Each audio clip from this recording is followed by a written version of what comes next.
Assalamualaikum warahmatullahi wabarakatuh.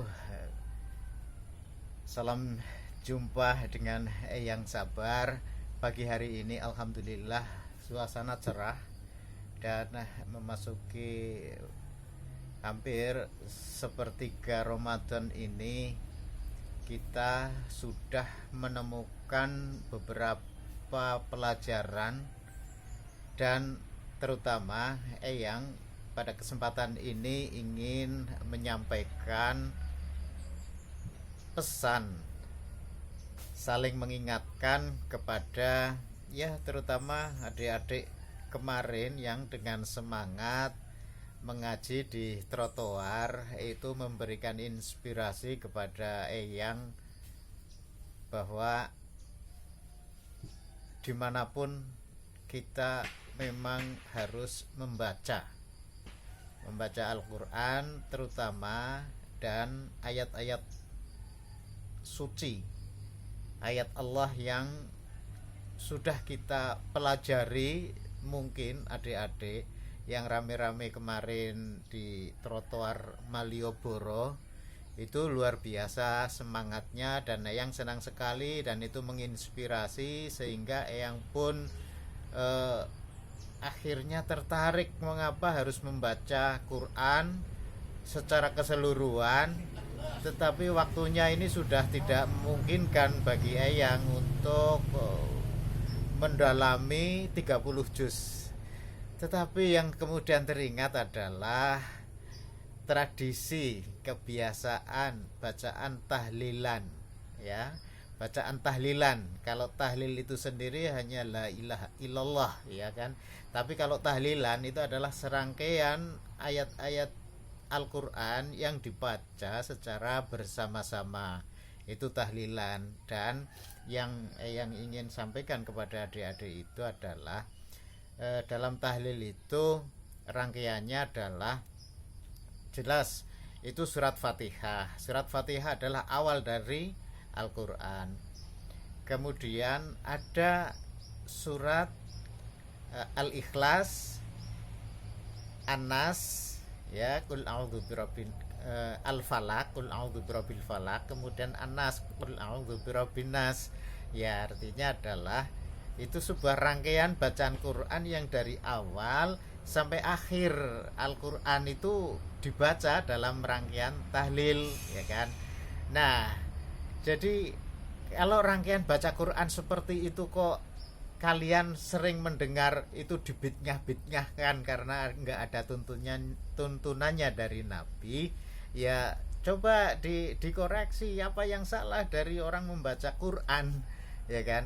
Kalian baca Quran rame-rame di Malioboro, ya kan, mungkin ya bagus, itu bagus. Apa itu bukan bid'ah karena Nabi juga tidak pernah memberikan tuntunan baca Quran di trotoar, ya kan. Nah ini loh di tengahnya ini. Nah ini kalau artinya kalian dicari sajalah di Google itu kenapa bacaan tahlil itu seperti apa sih rangkaiannya setelah Fatihah itu berapa kali, kemudian pasti Al-Baqarah nih, surat yang kedua. Surat yang kedua itu surat Al-Baqarah yang di situ ada mulai Alif Lam Mim, terus ayat kursi. Nah, dalam ayat kursi itu apa? Ada satu kata lahu ma fis samawati wa ma fil ardh. Jadi ada sepenggal ayat yang maknanya sangat luas sekali, ya. Lahu ma fis samawati wa ma fil ardh. Nah, pagi ini Eyang itu hanya kepikiran ini saja, ya, untuk adik-adik yang ada di mana sajalah, terutama yang semangat belajar agamanya itu mulai tumbuh, mulai bangkit, cobalah mulai hayati. Ketika lahu ma fis samawati wa ma fil ardh itu artinya ya yang tekstualnya itu bagi Allah lah, bagi Allah. Apa-apa yang ada di langit, ya kan. Ya begitu kalian membaca surat yang ini itu ada di Al-Baqarah lahu ma fis samawati wa ma fil ardh, apa-apa yang ada di langit, kita melihat langit misalnya, kebetulan pagi ini langit ya cerah, itu betapa. Tetapi langit yang di pagi hari ini adalah langit yang bintang-bintangnya sudah tidak kelihatan. Bayangkan kalau malam hari langit itu dengan bintang-bintang yang kita tidak tahu jumlahnya, itu kan. Nah, pelajaran di astronomi atau pelajaran tentang langit ada berapa bintang kan belum ada yang tahu, ya kan. Padahal bintang itu besarnya itu bisa lebih dari bumi, ya, ya kan. Pada bintang Mars itu, bulan saja itu hanya satelit, ya kan. Kan pelajarannya begitu, pelajaran astronomi itu. Nah, langit itu Allah yang menguasai, ya kan. Lahu ma fis samawati wa ma fil ard, itu langit itu Allah yang menguasai. Wa ma fil ard, dan bagi Allah lah yang menguasai apa-apa yang ada di bumi, ya kan. Coba kalau kita berpikir langit yang isinya entah berapa ribu, berapa juta bintang, satu bintang itu pun, ya kan, bisa lebih besar dari bumi, ya kan. Betapa bumi itu kecil dan hanya satu dihuni oleh, ya kan, setitik kekuasaan Allah, kemahabesaran Allah, hanya setitiknya. Nah, di dalam bumi itu sendiri ada berapa makhluk yang hidup di sini, ya kan.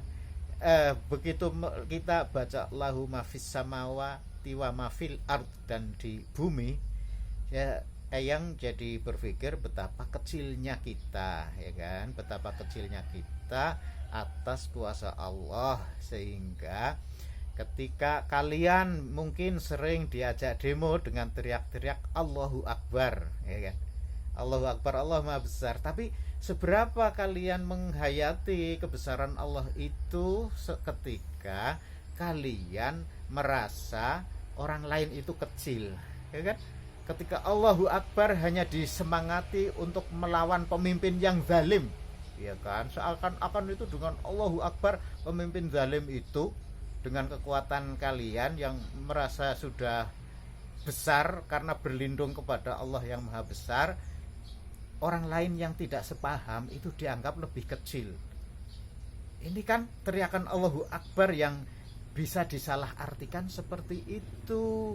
Maka ketika ngaji, ayo di alam terbuka terutama, ini yang merasakan sekali bicara lahu ma fis samawati wa ma fil ard, ketika ada di bumi, kita di bumi sendiri, betapa makhluk Allah ini sudah kita tidak bisa untuk menghitungnya, ya kan. Kemarin saya sudah cerita bagaimana, ya, selembar daun, ya kan, selembar daun itu pun Allah mengetahui. Jadi lahu ma fis samawati wa ma fil ard itu di bumi, ya, di bumi, langit yang begitu luas, begitu besarnya, ada berapa miliar bintang, satu bintangnya itu bisa lebih besar dari bumi, ya. Sedangkan di bumi kita ini, dari hal yang kecil pun Allah mengetahui, maha kuasanya Allah. Jadi selembar daun pun, kemarin saya cerita, Allah itu tahu bahwa selembar daun ini, ya, daun yang kecil ini namanya daun telang. Ini Allah tahu, dan setiap lembarnya itu nggak ada yang sama, nggak ada yang seragam. Setiap daun ini ada barcode-nya. Nah, di daun itu ada bunga. Ini ada bunga telang, ya kan. Bunga telang itu ada manfaatnya, ya kan. Kita tahu, cari aja lah informasi apa sih manfaat bunga telang. Itu antioksidan yang sangat bagus, dan untuk buat minuman ini kayak teh telang itu sudah ngetren, dan itu menyehatkan. Nah, yang sudah mencoba itu kalian bisa memanfaatkan ini. Artinya ketika kita memanfaatkan apa yang ada di bumi ini, ya, ya, berangkatnya dari lahu ma fis samawati wa ma fil ard. Jadi apa-apa yang ada di bumi, wa ma fil ard, apa-apa yang ada di bumi itu termasuk ini bunga telang. Ya, bunga telang itu betapa ya Allah, Allah yang maha besar, Allah yang maha maha lembut, ya kan? Subhanallah, maha maha suci Allah itu juga Al-Latif yang maha lembut, ya kan? Itu mengetahui ini serat-seratnya telang yang begitu begitu indah ini, ya begitu indah ini nih, ya kan? Serat-serat telang yang seperti ini itu coba apa kalian bisa untuk melukis sedetail ini kan? Cobalah yang ahli gambar, ahli melukis, apakah bisa untuk ini, ya kan? Untuk melukis seindah ini, dan ini satu saja, ya kan? Satu saja melukis melukis bunga telang itu apakah bisa seindah ini, ya kan? Al Jamil. Jadi kalau sudah seperti itu Allah Al Jamil, itu Allah maha, maha indah, ya ini seperti ini kan. Nah ini banyak sekali ini, ya kan? Bunga telang itu ini hanya satu ini ada berapa banyak itu, sehingga ayo ngaji, semangat ngaji di alam terbuka ya. Jadi kemarin adik-adik yang ngaji di trotoar, tindak teruskanlah ngaji di alam terbuka, tidak harus rame-rame, tapi cobalah ketika sendiri mengkaji itu, baca Al-Quran secara maknawinya itu dihayati betul di alam terbuka, itu jauh lebih mendekatkan diri kita kepada Allah yang maha besar, yang maha agung, yang maha segala-galanya. Itu pesan Eyang tentang ngaji di alam terbuka ya. Terima kasih. Wallahul muwafiq ila aqwamit thoriq. Wassalamualaikum warahmatullahi wabarakatuh.